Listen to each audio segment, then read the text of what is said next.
اسرائیل اور ایران کے درمیان ایک اور بڑی جنگ کا خطرہ تیزی سے بڑھ رہا ہے، اور ماہرین یہ کہتے ہیں کہ یہ لڑائی جون کے 12 دن کی جنگ سے بھی زیادہ شدید ہو سکتی ہے۔ 11 اگست کو فورن پالیسی نے بتایا کہ اسرائیلی قیادت دسمبر سے پہلے دوبارہ حملہ کرنے کی تیاری میں ہے، اور ممکن ہے یہ اگست کے آخر میں ہی شروع ہو جائے۔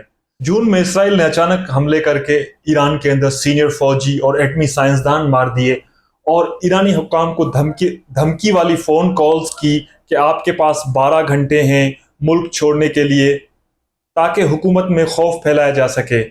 کچھ دن بعد امریکہ بھی جنگ میں شامل ہو گیا، اور انتہائی خطرناک بمبار طیاروں اور میزائلوں سے ایران کے 3 بڑے ایٹمی مراکز فردو، نتنز اور اصفہان پر حملہ کیا۔ ان حملوں میں فوردو کے سخت زیر زمین حصوں میں کئی دھماکہ خیز سوراخ کیے گئے۔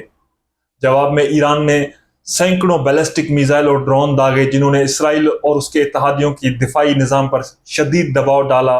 رپورٹس کے مطابق صرف 12 دن میں امریکہ نے اپنے جدید میزائل دفاعی ہتھیاروں کا تقریباً چوتھائی حصہ استعمال کیا، جو یہ بتاتا ہے کہ اگر دوبارہ جنگ شروع ہوئی تو ہتھیاروں کا ذخیرہ کتنی تیزی سے کم ہو سکتا ہے۔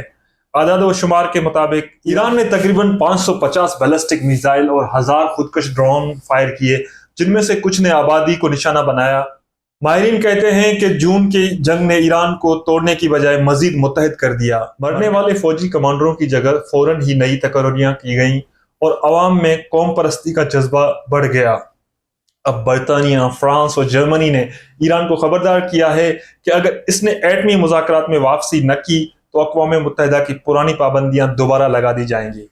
آپ نے کل دیکھا ہوگا کہ اسرائیلی prime minister Benjamin Netanyahu نے ایران کے عوام کو ایڈریس کیا کہ آپ کی قیادت نے مطلب ہمیں حملے پہ اکسایا اور ہم نے حملہ کیا، ابھی آپ لوگوں کے پاس پانی بھی نہیں ہے پینے کے لیے۔ اس نے جگ اور گلاس سامنے رکھا ہوا تھا۔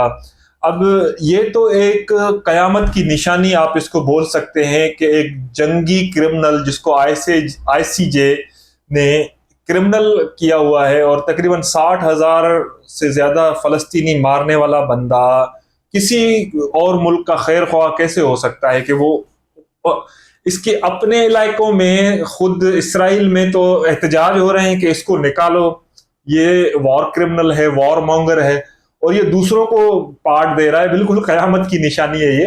اور یہ جنگ جو ہے نا، یہ صرف ایران اور اسرائیل کے درمیان نہیں ہے، یہ جنگ ایکچولی ایران ورسز اسرائیل، امریکہ، برطانیہ، France, Germany, Italy, Iran versus U S A and west ہے۔